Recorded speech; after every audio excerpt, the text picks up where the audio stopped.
السلام عليكم ورحمة الله وبركاته. habeen wanaagsan fiid wanaagsan meel naga daawanaysaanba aad baan idin salaamaya waan idin soo dhaweynayaa waxyaabaha sababa fitamiinka waxaan ka hadlaynay wiiga hore inda videoga hore daawateen ee ku saabsanaa vitamin D ama fitamiinka cadceedda ama fitamiinka qorraxda fitamiinku had iyo jeer wuxuu aad iyo aad muhiim ugu yahay jirkeena ayuu inagu muhiim ugu yahay waxaana aynu ka helnaa fitamiinka cadceedda ayaynu ka helnaa 90% waxaanu ka helnaa cadceedda ilaa 10 kamid ah waxaan ka helnaa cuntada cuntooyinka ugu badan ee aan ka helo vitamin D ga waxaa kamid ah kalluunka oo kale waxaa kaloo kamid ah mushroomka oo kale waxaa kamid oo kale hilibka cas waliba aad wuxuu ugu badan yahay beerka lo'da ayuu aad iyo aad ugu badan yahay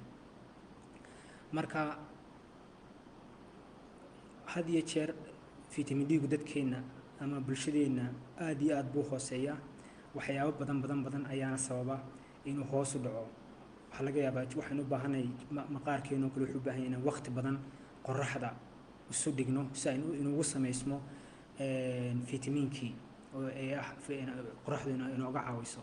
waxaa laga yaabaa inuu qofkii xafiis ka shaqeeyo ama meel ka shaqeeyo aan u helin waqti ku kooban ku filan oo cadceed isu dhigo si uu uga faa'iideysto una helo fitamiin ku filan marka mar haddaan fitamiinka helin fitamiinkii u dhacaya qofka hadduu fitamiinkiisi dhaco oo aad u dhacona waxa qofkii wuxuu dareemayaa tusaale ahaan oo kale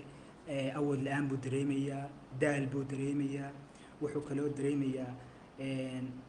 dumarka kale madax xanuun iyo daal iskugu jira waxa kaloo qofkii dareemayaa muruq xanuun buu dareemayaa waxa kaloo uu dareemayaa qofkii tusaale ahaan oo kale lafa xanuun ama muruq xanuun dhammaystiran qofkii meel ku taaban karin aanu ku halkaas ay xanuunaysa laakiin aad u dhammaystiran haday jeer waxa daciifaya lafihii sidaan ognahay vitamin D wuxuu inaga caawiyaa qaybta inuu jirkeenu soo nuugo ama uu shaqo muhiim ka qayb qaata qaybta calciumta oo aad iyo aad muhiim ugu ah jirkeena marka qofka weyn dadka weyn hadaanay qaadanin waxa laga yaabaa inay ku dhacaan lafoohii ay daciifaan lafihii ay daciifaan marka waxyaabo badan ayuu inaga saacidaa marka waxaan kaloo ka hadlaynaa dhabar xanuunka maxaa sababa dhabar xanuunka waliba dhabar xanuunka dadku aad iyo aad bay uga caawdaan maxaa sababa waxyaabaha sababa dhabar xanuunka iyo fitamiinku sidee uga qayb qaataa haddii aad vitamin D gaagu levelkiisu uu normal yahay waxaa laga yaabaa inaad dhabar xanuun yeelan laakiin hadduu vitamin D ama fitamiinka cadceedda uu daciifo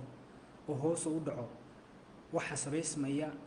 inuu qofkii dhabar xanuun ka cawdo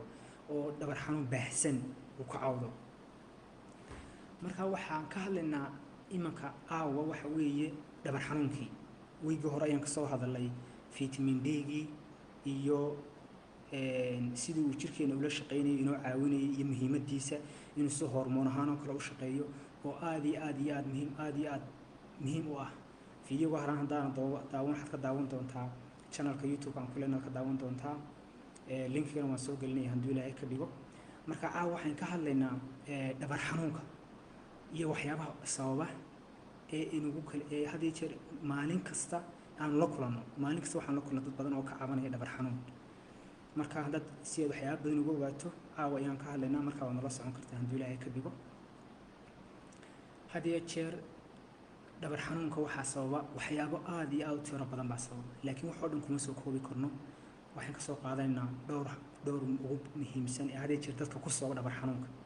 waxana waa wax reera ama yar oo in yar kugu sababa midna waa mid dadka badankiisa ku sababa marka waxaan soo qaadanay ilaa 4 xabo ee ugu muhiimsan sidii aad uga hortagi lahayd waxyaabihii aad sameyn lahayd jimicsi noocyada sameyn lahayd si aad aanay kugu dhicin dhabar xanuunkaas oo dad aad iyo aad haday dhalinyaro tahay haday dad age dhexe aad tahay haday dadka waaweyn tahay aad u saameeya dhabar xanuunka halkan waxaan ku haynaa waxa weeye waxaan filayaa kulli videona waan ka sameynayaa waana soo gelinayaa channelka haddii Ilaahay ka dhigo YouTube-ka ka daawan doontaa halkan waxaan ku hayaa model baan ku hayaa waxa weeye waxaan filayaa si fiican loo arkeen aan ku soo dhaweeyo kamarada aan ku soo dhaweeyo halkan waxa weeye waa laftii dhabarka oo iyadoo moodal ahaana waa lafaha dhabarkeenu way taxan yihiin qayb walba mid dul saaran iminka waa laftan iyo laftan oo kale waxa u dhaxeeya disk ama saxan baa u dhaxeeya had iyo jeer haddii xaggan dibadda waxa ka haya muruqyadii gudaha iyo muruqyadii dibadda ayaa ka haya muruqyadaasaa ku haya halkeeda lafna waxa isku haya xijiye ama ligament isku haya xaggana sidaad ka muuqato waxaa ku dhex jira xangulihii waa kaa yalowa ah xanguluhu inuu si fiican idinku muuqdaan fiilayaa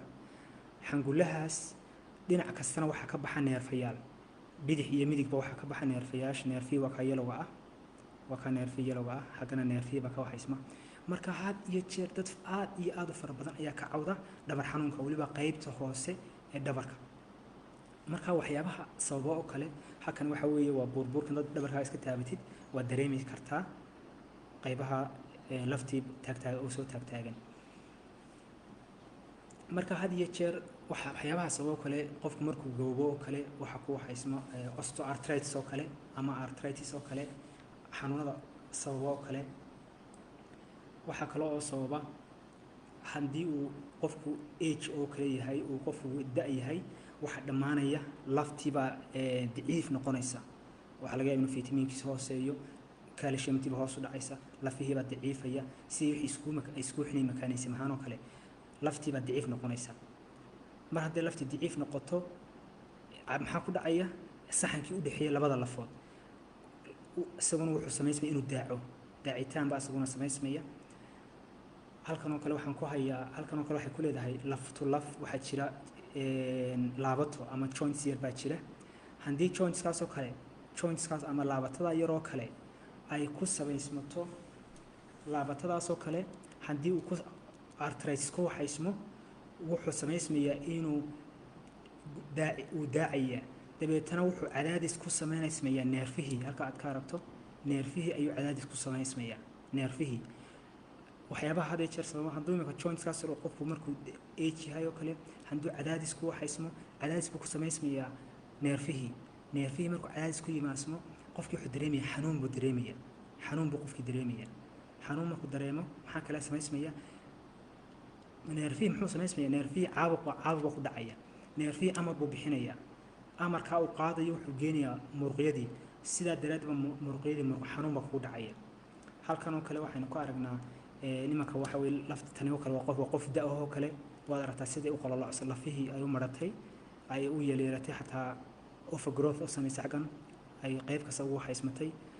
bone spurs ay u samaysmo kale saxankii oo kale waxa ku dhacay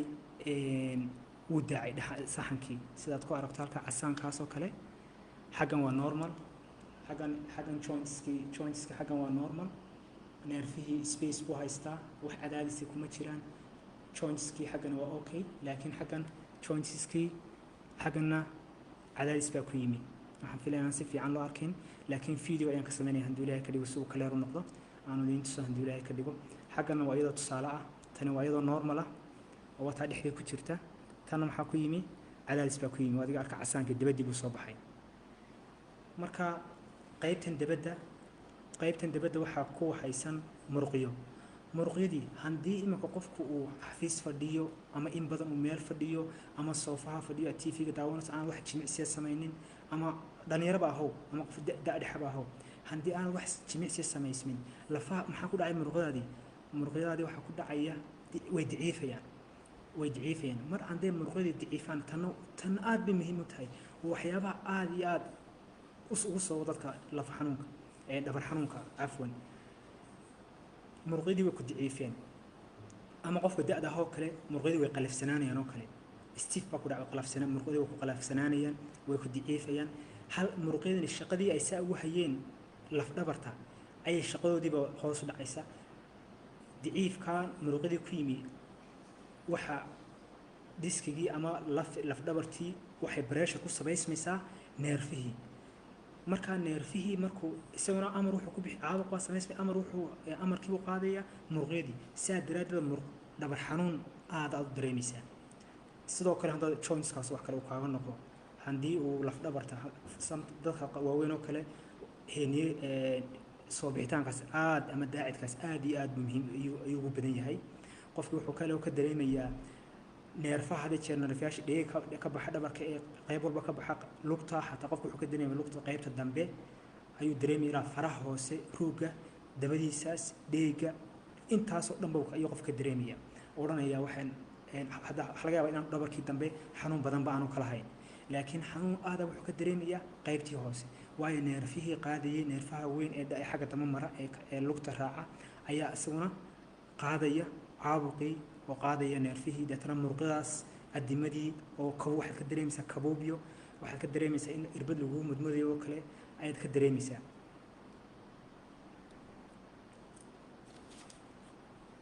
marka aad iyo aad waxaa u muhiima qofku inuu sameeyo maxaa waxyaabaha kuu sameeya muruqda kuu sameysmaya ama arjoodii ama xijiyihii ama waxyaabahaasoo dhan. haddii qofku ama dhaliyo aad da-dhexa tahay ama hore uu jug kaaga soo gaadhay, waxaa laga yaaba marka hadhow aad 40 ama 50 ama aad sii weynaataba inuu wixii kugu soo kaco, marka muruqyadaadii ama activity-gii ama aad hoos u dhaco, waxaa laga yaaba inuu kugu samaysmo dhabar xanuun aad ka cabato. hadee jeer waxyaabaha aadka maxaa daba ka mida waxyaabaha muhiimka ah ee ama riskiga kugu ah dhabar xanuunka, in wixii aad ka sidaana dhabar xanuun kugu yimin waxyaabaha aad iska ilaalinayso. tusaale ahaan oo kale qofkii waa iska common hadduu qofku da-dii weynaato kale dhabar xanuun iska imanaya kolleyba si ugu yimaadaba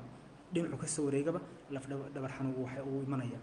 maxaa kale samaysma qofka hadduu sigaar cabo oo kale asagana riski bay ku tahay inuu dhabar xanuun kugu samaysmo, muruqyadii oo ku daciifaya ama dhabar xanuunkii ama dhabarkii ama qaybtii uu ku jirto hoose. qofku tusaale ahaan oo kale hadduu stress ama depression oo kale ama uu aanu moodkiisa aanu saxsanayn oo kale, hadee jeer hadda shaqadoo kale waxyaabahaasoo dhan waxay ka qayb qaataan dhabar xanuunka. hadduu qofku da-dii weydkiisu aada u buuran yahay, aada u culus yahay, miisaankiisu aan islahayn, BMI-giisu weydkii ama miisaankiisii iyo haydkiisii aan islahayn oo qofkaasi aada u cayilo yahay, ayaduna waxyaabaha kugu sababi kara weeye dhabar xanuunka. haddaba waxaa muhiim ah si aad waxyaabahaas oo dhan iskaga ilaaliso inaad jimicsi oo kale activity maaha inaad jiimka waxyaabaha aado, laakiin waxaa jira qofka weyn ee da-da oo kale jimicsiyo jira oo gurigiis ku sameynayo oo dhabarka loogu talagalay oo safena ah, siina dhaawacayn, oo muruqda dhabarka una muhiimsan oo adkaynaya oo kor u soo qaadaya muruqyadooda shaqadoodii, oo muhiim ah inuu qofkii iska si aanu ugu sii xumaanin dhabar xanuunka ugu sii kordhin, oo inuu qofka vitamin D oo kale qaato, supplement oo kale oo ay aad buu muhiim u yahay, inuu weydkiisa culayskiisa oo kale hoos u dhigo oo uu controlo, inuu jimicsigaa yaran oo guriga ku sameynayo kale uu sameeyo. marka waxyaabahaas waxay aad iyo aad muhiim u tahay inaad samayso si aad u ilaaliso dhabar xanuunkii una qaadato. waxaana aad iyo aad idinkula talin lahaa inaad qaataan dadkeena aad researchada ama daraasadaha la sameeyey aad buu hooseeya vitamin D-gu dad badan qof kasta oo la shaybaadho waxa weeye vitamin D-giisu aad buu hoos u yahay. haddana waddankeeni cadceed buu leeyahay waddankeeni oo kale, dadkii laakiin cadceedda loosuma dhigayo. waxaa laga yaaba maqaarkeena kale waqti badan buu u baahan yahay, laakiin waxaa muhiima inuu qofku ka digtoonaado waxyaabaha ku soo wasmaya. marka hadduu ilaahay ka dhigo waxaan samaysmaya kolley marka si fiican looma arkin kamarada si fiican looma arkin, laakiin videogan ka samaynayaa exercise-ka iyo waxaa exercise-ka muhiimka u ahana waan soo gelinaya hadduu ilaahay ka dhigo. marka waxaa nagala socon doontaa hadduu ilaahay ka dhigo. waxaan soo dhigaya halkan bartan Facebook aan ku leeyahay, insha Allah ayaan soo dhigayaa. marka aad iyo aad baan idin salaamay dhammaantiin meel aad joogtaan ba waqtigu ha idin fiicnaado.